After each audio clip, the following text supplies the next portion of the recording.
the Boxcab, and the Pacific. Knapford Station and Junction on the main line were busier than ever.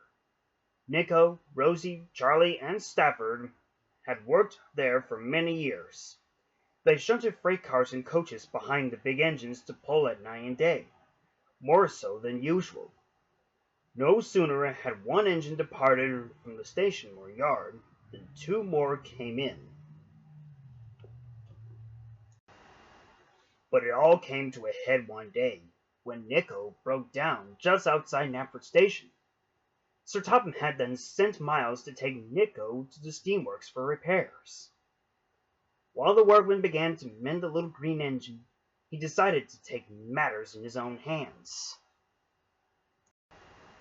One afternoon, Gordon stared at the new engine in the corner of the yard. He looked exactly like Boko, but he was a small diesel engine, much smaller than the big green Metropolitan Vickers Diesel Electric Type 2. He was dark green on the bottom half and the yellow on the top half,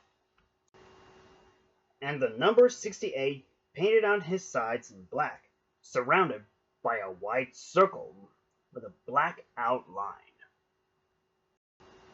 Sir Topham Hatt came to observe his new diesel. "Do you have a name?" he asked. "Mine's Philip, sir," the diesel replied. "I'll be ready to start work here." "Well," said Sir Topham Hatt, "since Nico was away, there are lots of cars and coaches here in this yard. I would like you to take his place to shunt them behind some of my engines on the main line to take away. I hope you'll settle well here on my railway, and may you feel welcome here." "Thank you, sir," said Philip cheerfully. "I'll try to be really useful." And he set to work at once, while Sir Topham Hatt turned and walked away. Gordon sniffed. Ever since Nico was gone, and Charlie, Rosie, and Stafford couldn't work alone, that new little boxy diesel has come to take over his work by shunting any trains he wants. Even my express.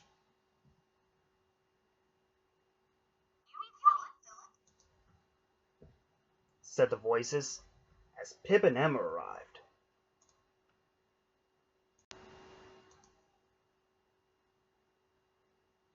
"He's new here now, Gordon," said Emma. "Isn't he cute?" asked Pip sweetly. "Cute?" snorted Gordon. "What if he starts to show off? I had never seen running that fast in ages."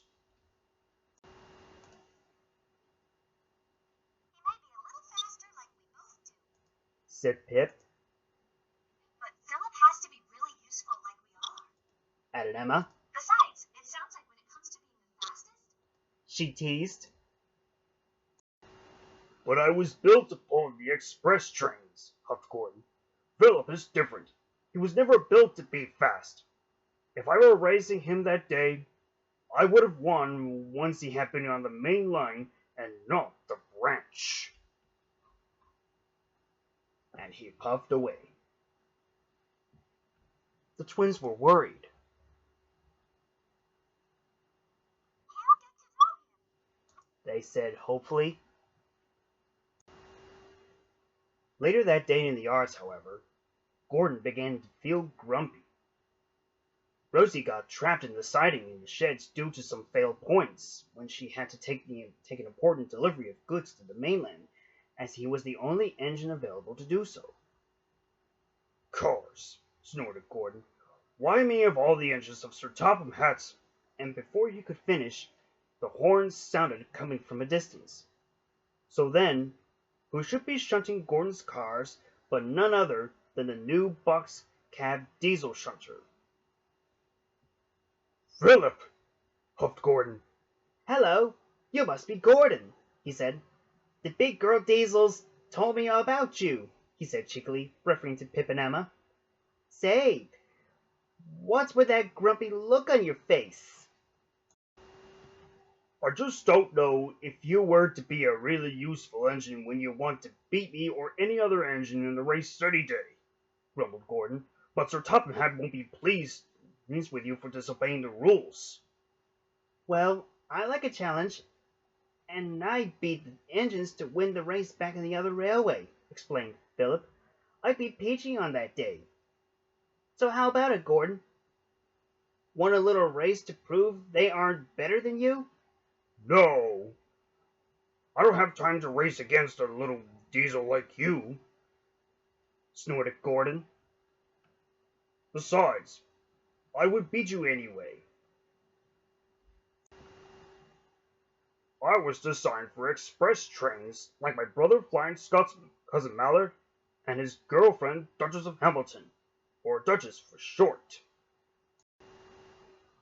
But as you are, he added as he puffed away out of sight, nothing but a new typical shunter.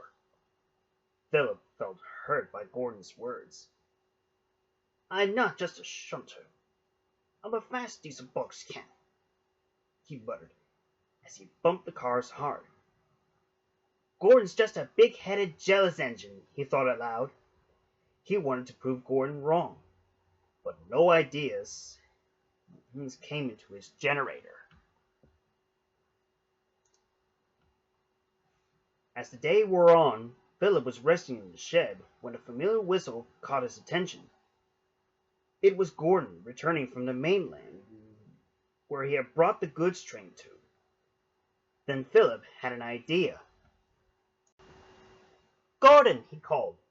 Sir Topham Hatt has asked me to take the express today, suggested Gordon. Must be for the delivery of that goods train. So be a good little fellow and please shunt this freight van for me. Okay, Gordon, replied Philip meekly.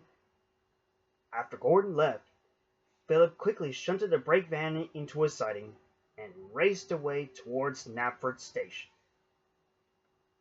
If Gordon can't race, then I'll just have to do it myself, he chortled to himself.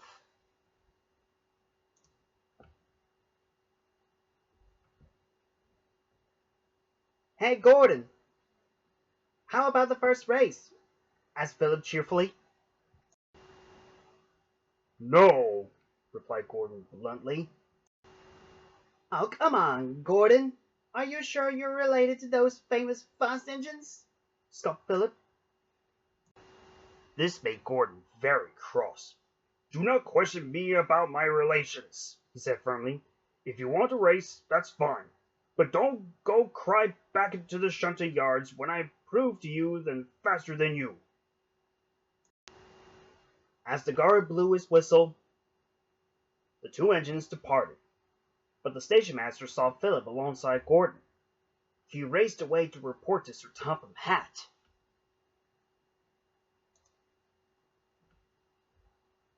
The two engines raced as fast as they could. But poor Philip became trailing back and back and back until he reached the brake coach. Come on, Fred, Philip whined at his driver. I'm sorry, Philip, but this is how fast you can go, said the driver. Philip felt very disappointed. Well, little Philip, Gordon shouted at him as he passed through Henry's tunnel. Now you know what it's like racing with me. Philip pulled into a siding. But I hadn't beaten him, he said sadly to himself. When Philip returned to the yards, he saw a huge backlog of freight cars and coaches blocking the path of cutting engines. All the engines were very angry, except Pip and Emma, who were feeling sad. Sir Topham Hatt didn't look at all pleased when he came to see him. Philip, why didn't you do your job? He asked sternly. I have brought you here to work in this yard, and I already trust you for this." I was racing with Gordon, sir, answered Philip.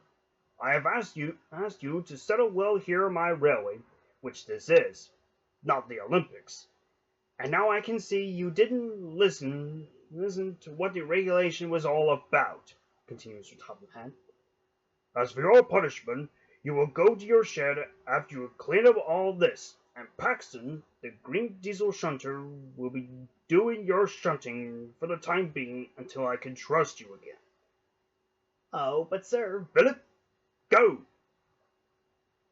So Philip did as he was told. Pip and Emma felt very sorry for him.